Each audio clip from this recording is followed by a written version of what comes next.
Assalamu alaikum wa rahmatullahi wa barakatuh. Alhamdulillahi rabbil alamin. Baada ya kumshukuru Mwenyezi Mungu Subhanahu wa Ta'ala, rahma na amani zimwendee kiongozi wa umma mtume wetu Muhammad sallallahu alayhi wasallama, yeye na watu wa nyumbani kwake na maswahaba zake. Ndugu zangu Waislamu, kwa wale ambao wenye shida maalum, wenye matatizo, wanahitaji kuingalisha nyota yao, kupata bahati, ni jinsi gani ya kuifanya nyota yako iwe na bahati, kucheza michezo, kushinda michezo, mipira, mashindano, kukimbia, mashindano kwenye mtihani wa shule, mashindano, michezo tofauti ambayo inaingiza pesa. Unaweza ukafanyaje hii nyota yako kuingalisha iwe yenye bahati na kupata ushindi kwenye michezo aina tofauti?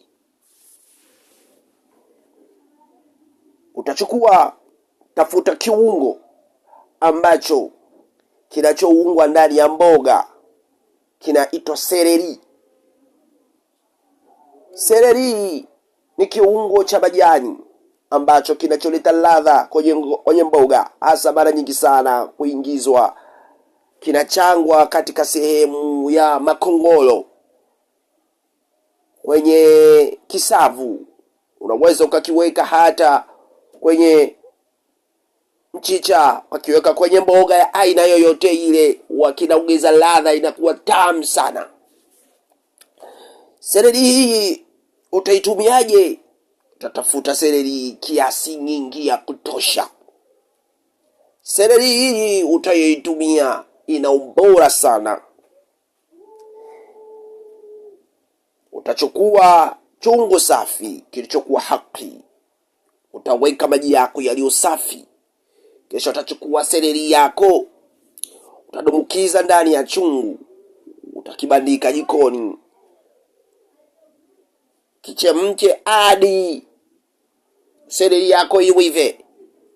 Utakapomaliza kuiva, utaupoa jikoni, kisha itakapopoa, toa, weka maji yake hapo, oga maji yake kwa muda wa siku 3, kisha nenda ukacheze michezo.